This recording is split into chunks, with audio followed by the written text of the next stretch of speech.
Hello दोस्तों, welcome to the Veda X. और ये हमारा सेकंड लेक्चर है जो कि प्रिंसिपल ऑफ मैनेजमेंट है। कल हमने किया था nature and significance of management, जहाँ में हमने नेचर देखा था मैनेजमेंट का और फीचर्स देखे थे और मैनेजमेंट क्या होता है, ये सारी चीज़ों के बारे में हमने बात किया था। आज हम प्रिंसिपल ऑफ मैनेजमेंट को अच्छे से देखेंगे और जितना हो सके सिर्फ कॉन्सेप्ट बेसिस पे काम करेंगे। ठीक है, तो सबसे पहले प्रिंसिपल ऑफ मैनेजमेंट के मीनिंग को समझते हैं। क्या कह रहा है कि प्रिंसिपल ऑफ मैनेजमेंट एक जनरल गाइडलाइन है जो कि मैनेजियल डिसीजन मेकिंग के लिए होता है। ठीक है, मतलब कि एक मैनेजर जो भी डिसीजन लेता है उसको वो कौन से गाइडलाइन फॉलो करने होते हैं वो हमें प्रिंसिपल ऑफ मैनेजमेंट बताता है। एक बात और याद रखने वाला है कि ये कभी रिजिड नहीं होते हैं। जैसे हमने पढ़ा था कि साइंस में जो प्रिंसिपल होते हैं वो रिजिड इन नेचर होते हैं, बट मैनेजमेंट में प्रिंसिपल कभी भी रिजिड नहीं होता है। ठीक है, ये मैनेजर्स को सिस्टमैटिक और साइंटिफिक तरीके से सोचने देता है, सोचने की क्षमता देता है और उस पर डिसीजन मेकिंग में हेल्प करता है। रियल लाइफ सिचुएशन में फ्लेक्सिबिलिटी के साथ अप्लाई होते हैं। फ्लेक्सिबिलिटी इन द सेंस का मतलब कि जिस तरह का तुम्हारा इन्वायरमेंट होगा उस तरह के प्रिंसिपल को हम वहाँ पे फॉलो करेंगे। ठीक है, फिर nature of principle of management बात करते हैं, जिसमें सबसे पहला है यूनिवर्सल एप्लीकेबिलिटी, मतलब हर तरह के ऑर्गेनाइजेशन में ये लागू होता है, ये प्रिंसिपल ऑफ मैनेजमेंट लागू होता है, चाहे वो बिजनेस हो चाहे वो नॉन बिजनेस हो। दूसरा जनरल गाइडलाइन, मतलब एग्जैक्ट सॉल्यूशन नहीं है, सिर्फ डायरेक्शन देता है। मतलब ये 100% गारंटी नहीं देता कि आपके रिजल्ट को इस प्रिंसिपल के थ्रू अकम्प्लिश कर लेंगे, बस एक डायरेक्शन प्रोवाइड करता है कि आप उस रिजल्ट तक पहुंच जाएं। फिर ये जो एक स्टेटमेंट है, एक जनरल गाइडलाइन है, ये प्रैक्टिस और एक्सपेरिमेंटेशन बेस्ड है। मतलब कि हमने कुछ एक्सपेरिमेंट किया, कुछ प्रैक्टिस किया, उस पर जो हमारा आउटकम निकल के आया उसके बेसिस पे हमने ये स्टेटमेंट को तैयार किया। ठीक है, एक्सपीरियंस और ऑब्जर्वेशन से बने। फ्लेक्सिबल क्या बोलता है? फ्लेक्सिबल का मतलब है जिस तरह का सिचुएशन होगा उस हिसाब से हम इसको मॉडिफाई कर सकते हैं। ये हम ऑलरेडी जान चुके हैं कि जिस तरह का हमारा इन्वायरमेंट होगा, और इन्वायरमेंट जो होता है वो हमारा डायनेमिक इन नेचर होता है, तो जिस तरह का हमारा इन्वायरमेंट होगा उस तरह का हम वहाँ पे प्रिंसिपल को फॉलो करेंगे। फिर दूसरा मेनली बिहेवियरल, इसका मतलब क्या है? ह्यूमन बिहेवियर को कंट्रोल करता है और गाइड करता है। मतलब देखो, पूरा मैनेजर जो भी पूरा मैनेजमेंट है वो मैनेजर बेस्ड है, तो यहाँ ह्यूमन रिसोर्स ज़्यादा वर्क करते हैं। तो ये जो गाइडलाइन है जनरली हमारे मैनेजर्स के ह्यूमन बिहेवियर को कंट्रोल और गाइड करने के लिए होते हैं।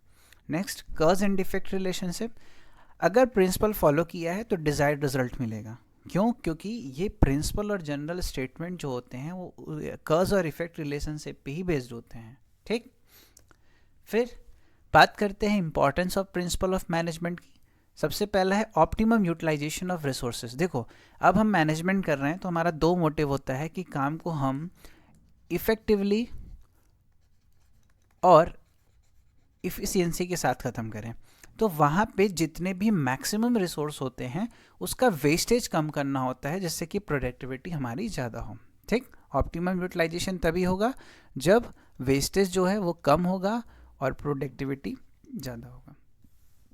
दूसरा क्या है? Scientific decision making, guess work कम करता है। मतलब देखो, अभी तक हम पढ़ें कि ये पूरा साइंटिफिक अप्रोच पे बेस होता है, कॉज एंड इफेक्ट रिलेशनशिप होता है, तो गैस वर्क काम नहीं करेगा ना, क्योंकि हम ये चीज़ें प्रैक्टिस करके एक्सपेरिमेंट करके जो आउटकम निकल के आया उससे बनाया हमने। तो गैस वर्क कम करते हैं हम, ये लॉजिक ज़्यादा लगाते हैं।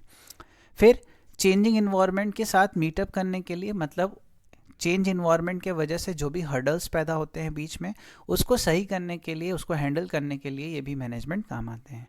मैनेजमेंट में ट्रेनिंग, एजुकेशन और रिसर्च के भी काम आते हैं मैनेजर्स को ट्रेन करने के। सोशल रिस्पॉन्सिबिलिटी भी, जैसे एम्प्लॉय, कस्टमर और सोसाइटी का ध्यान देने के लिए। ठीक है, अब बात करते हैं। देखो, दो तरह के मैनेजमेंट के प्रिंसिपल होते हैं, एक होता है हेनरी फ्यूल और एक होता है एफ.डब्ल्यू. टेलर। हेनरी फ्यूल के टोटल 14 प्रिंसिपल हैं। ठीक है, वो 14 प्रिंसिपल हम देखते हैं। सबसे पहला है division of work. Division of work क्या कहता है? काम को स्पेशलाइजेशन के हिसाब से बांट दो, जिसके वजह से काम में क्या आएगी? इफ़िशियंसी आएगी। अब आप खुद सोचो कि मैं जिस काम को 50 साल से कर रहा हूँ, मैं उस काम को बेटर करूँगा या जो काम मुझे नहीं आता वो मैं काम करूँगा? तो यहाँ पे वो बोलते हैं कि स्पेशलाइजेशन के हिसाब से काम को बांट दीजिए। दूसरा, अथॉरिटी एंड रिस्पॉन्सिबिलिटी का बैलेंस बनाना। ठीक है, यानी अगर आप किसी को अथॉरिटी एंड रिस्पॉन्सिबिलिटी सौंप रहे हैं तो उसके साथ उनकी अकाउंटेबिलिटी मैच होनी चाहिए, उनकी रिस्पॉन्सिबिलिटी और अथॉरिटी बैलेंस होनी चाहिए। फिर थर्ड क्या है? डिसिप्लिन। डिसिप्लिन कहता है कि रूल्स और अग्रीमेंट का रिस्पेक्ट होना चाहिए ऑर्गेनाइजेशन के अंदर। जो रूल्स को फॉलो नहीं करेगा उसे स्ट्रिक्ट पनिशमेंट देनी चाहिए, जिससे कि पूरे ऑर्गेनाइजेशन में एक डिसिप्लिन का माहौल बने। नेक्स्ट क्या है, यूनिटी ऑफ कमांड, जो कहता है कि एक एम्प्लॉय होगा, एक बॉस होगा। मतलब कि जितने भी ग्रुप में काम कर रहे हैं लोग, उनका एक बॉस होगा और वो जो कहेगा वही वो मानेंगे। यूनिटी ऑफ डायरेक्शन करता है कि सेम ऑब्जेक्टिव रहेगा, जो ग्रुप का ऑब्जेक्टिव है वही पर्सन का ऑब्जेक्टिव रहना चाहिए। सेम प्लान पे वो सब काम करें, जिस तरफ उनका मैनेजर और जिन उनका लीडर बढ़ेगा उसी तरफ वो भी बढ़ेंगे, ठीक है। फिर नेक्स्ट क्या है, subordination of individual interest to general interest. ये कहता है कि सबसे पहले हमारा कौन सा इंटरेस्ट आना चाहिए, ऑर्गेनाइजेशन का इंटरेस्ट आना चाहिए। यानी कि कोई बंदा सिर्फ अपने बारे में नहीं सोचेगा, सबसे पहले वो किसके बारे में सोचेगा, ऑर्गेनाइजेशन के बारे में सोचेगा, ठीक है। फिर रेम्यूनरेशन आता है। रेम्यूनरेशन क्या कहता है कि फेयर वेजेस एम्प्लॉय को मिलना चाहिए। हाँ सही बात है, जितना जो काम कर रहा है, ठीक है, उसको उतना पैसा मिलना चाहिए। फिर नेक्स्ट क्या है, सेंट्रलाइजेशन एंड डिसेंट्रलाइजेशन। देखो सेंट्रलाइजेशन का मतलब होता है पावर इन फ्यू हैंड, ठीक, ये सेंट्रलाइजेशन होता है। मतलब कि ऐसे ऑर्गेनाइजेशन में जहाँ पे पावर को सेंट्रलाइज रखना है वहाँ हम पावर सेंट्रलाइज रखें, और जहाँ पे डिस्पर्स कर देना है पावर को वहाँ डिस्पर्स कर दें। तो वो ऑर्गेनाइजेशन के बेसिस पे होता है, जहाँ पे वो बोलते हैं कि अथॉरिटी को प्रॉपर बैलेंस करके रखना चाहिए। नेक्स्ट क्या है, स्केलर चेन। स्केलर चेन में देखो ये डायग्राम याद रखना कि स्केलर चेन में एक क्लियर पूरा पोजिशनल अरेंजमेंट होना चाहिए अथॉरिटी का, रिस्पॉन्सिबिलिटी का, जिससे लोगों को पता रहे कि उनको किससे कनेक्ट करना है।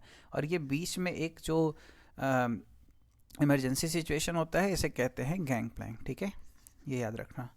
फिर ऑर्डर की बात करते हैं, तो ऑर्डर में वो बोलते हैं कि राइट पर्सन को राइट प्लेस पे रखिए, राइट रिसोर्सेज को राइट जगह पे रखिए, जिसकी वजह से केओस ना हो। इक्विटी क्या कहता है, जस्टिस और काइंडनेस होनी चाहिए, किसी भी तरह का डिस्क्रिमिनेशन नहीं होना चाहिए ऑर्गेनाइजेशन के अंदर, सबको आप वहाँ पे इक्वल अपॉर्चुनिटी प्रोवाइड करेंगे। नेक्स्ट क्या है, stability of tenure, job security provide करेंगे। मतलब एक कॉन्ट्रैक्ट बेसिस जॉब होगा जहाँ पे काम करने वाले को ये पता रहे कि वो कितना काम करेगा। इनिशिएटिव, एम्प्लॉय के आइडियाज़ देने का चांस दीजिए, उनके आइडियाज़ को अडॉप्ट करिए और ऑर्गेनाइजेशन में आगे बढ़ाइए। स्क्रिप्ट डिकॉप्स, टीम स्पिरिट को हमेशा आगे रखिए। मतलब एक इंडिविजुअल अपने इंटरेस्ट को नहीं लेके चलेगा, टीम स्पिरिट को लेके चलेगा, कोऑर्डिनेशन एंड कोऑपरेशन के बदौलत, ठीक। फिर नेक्स्ट देखते हैं एफ.डब्ल्यू. टेलर का। एफ.डब्ल्यू. टेलर कौन थे, इनको फादर ऑफ साइंटिफिक मैनेजमेंट भी कहा जाता है। इनका पूरा नाम फ्रेडरिक विंसलो टेलर है। फोकस क्या था इनका, एफिशिएंसी और प्रोडक्टिविटी को इंक्रीज करना। मेथड क्या था, science not rule of thumb. इनका एम क्या था, एम्प्लॉयर को मैक्सिमम प्रॉस्पेरिटी, एम्प्लॉय को मैक्सिमम प्रॉस्पेरिटी, यानी दोनों को मैक्सिमम प्रॉस्पेरिटी देना, ये याद रखना। देखते हैं नेक्स्ट, पहला प्रिंसिपल क्या कहता है एफ.डब्ल्यू. टेलर का। सबसे पहला प्रिंसिपल है science not rule of thumb. ये क्या कहता है कि old method hit and trial था। मतलब कि मैं सिर्फ थंब दिखा देता था और या फिर डिसीजन मेकिंग बिना सोचे बिना लॉजिकली लेता था, जिसकी वजह से बहुत सारे रिसोर्सेज के वेस्टेज हो जाते थे। टेलर ने बोला साइंटिफिक स्टडी करिए, सबसे पहले इसका अप्रोच निकालिए, लॉजिक लगाइए, बेस्ट मेथड निकालो साइंटिफिक अप्रोच करके, ठीक। फिर हार्मोनी नॉट डिस्कॉर्ड, एम्प्लॉयर और वर्कर के बीच में कोई भी कॉन्फ्लिक्ट नहीं होना चाहिए, कोऑपरेशन होना चाहिए, सेंस ऑफ बिलोंगनेस होना चाहिए, म्यूचुअल अंडरस्टैंडिंग होनी चाहिए उनके बीच में।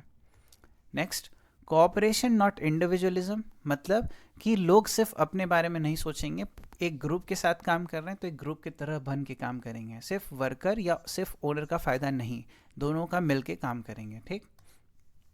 Development of each person to his और ग्रेटेस्ट एफिशिएंसी। देखो अब जैसे अगर एक घर है तो एक घर का जो पिलर है वो घर की मजबूती उसके पिलर पे होती है, तो इसी तरह ऑर्गेनाइजेशन में जो भी काम कर रहा है वो जितना अच्छा परफॉर्म करेगा ऑर्गेनाइजेशन भी उतना अच्छा परफॉर्म करेगा। तो इन्होंने कहा था कि किसी भी ईच पर्सन का जो इफ़िशियंसी है उसको मैक्सिमम तक लेके जाएं, तो ट्रेनिंग के जरिए हम उनके मैक्सिमम पोटेंशियल को डेवलप करते हैं। फिर नेक्स्ट क्या है, ऑब्जेक्टिव क्या है साइंटिफिक मैनेजमेंट का, प्रोडक्टिविटी बढ़ाना, कॉस्ट कम करना, क्वालिटी को इम्प्रूव करना, वर्कर्स को साइंटिफिक ट्रेनिंग देना, एम्प्लॉयर के बीच में कॉपरेशन देना। अगेन इंपॉर्टेंट है, प्रोडक्टिविटी बढ़ाना, कॉस्ट कम करना, क्वालिटी इंप्रूव करना, वर्कर्स को साइंटिफिक ट्रेनिंग देना, एम्प्लॉयर और एम्प्लॉय के कॉपरेशन को बढ़ाना। फिर technique of scientific management, F W. Taylor ने कुछ टेक्निक दिया था कि जिसको ऑर्गेनाइजेशन में फॉलो करना चाहिए था हमें, ठीक। सबसे पहला क्या है, फंक्शनल फोरमैनशिप। इन्होंने कहा था कि एक वर्कर पे 8 स्पेशलिस्ट रहेंगे, 4 प्लानिंग साइड और 4 प्रोडक्शन साइड। स्पेशलाइजेशन बढ़ाता है जिसकी वजह से, ठीक है। फिर सेकंड क्या है, standardisation and simplification. Standard tool का यूज़ करेंगे, मेथड का यूज़ करेंगे, क्वालिटी फिक्स रहेगी, अननेसेसरी वेराइटी रिड्यूस कर देंगे जिसकी वजह से सिंप्लीफिकेशन बढ़ेगा हमारा। नेक्स्ट क्या है, मेथड स्टडी। काम करने का बेस्ट और चीपेस्ट मेथड ढूंढेंगे, वेस्टेज ऑफ टाइम जिसकी वजह से ना हो और रिड्यूस एफर्ट हो हमारा, ठीक। मोशन स्टडी क्या कहता है, वर्कर के मूवमेंट को स्टडी करना और जितने भी अननेसेसरी मूवमेंट हैं उनको रिमूव करना।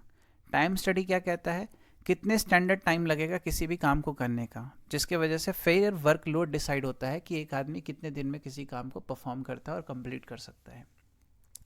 फैटिक स्टडी क्या करता है, ओवर वर्क नहीं करना है, थकान होती है जिसकी वजह से रेस्ट इंटरवल प्लान करना है कि कब किसके बीच में रेस्ट होना चाहिए, किसके बाद काम करेगा, तो जिसके वजह से एफिशिएंसी इंक्रीज होती है। डिफरेंशियल पीस वेज सिस्टम, ज़्यादा आउटपुट देने वाले हायर वेजेस, कम आउटपुट देने वाले लोअर वेजेस, सीधा सिद्धांत वर्कर्स को मोटिवेट करता है, ठीक है। फेयल और टेलर के बीच में अगर हम बात करें तो फेयल जो है वो टॉप लेवल मैनेजमेंट पे फोकस करते हैं, टेलर जो है वो शॉप फ्लोर वर्कर लेवल पे फोकस करते हैं, ठीक है। अभी तक हमको समझ में आ गया होगा कि ये वर्कर्स पे ज़्यादा इसलिए करते हैं कि वर्कर्स के कोऑपरेशन को और इंडिविजुअलिज्म को रिड्यूस करते हैं। फिर बात करते हैं तो कुछ इंपॉर्टेंट चीज़ें, जैसे टेलर ने साइंटिफिक अप्रोच दिया, टेक्निक क्वेश्चन ज़्यादा पूछते हैं, डायरेक्ट मार्क्स में पूछ लेता है कि टेक्निक क्वेश्चन कौन सा, मोशन स्टडी कौन सा, ये केस स्टडी में ज़्यादातर टाइम प्रेशर टाइम स्टडी आ जाता है, मोशन स्टडी आ जाता है और डिफरेंशियल बेस स्टडी, ये ज़्यादातर पूछा गया है केस स्टडी में। और टेक्निक में ये डायरेक्ट क्वेश्चन पूछते हैं और टेलर के साइंटिफिक अप्रोच पूछते हैं, ठीक है। चलो, थैंक यू।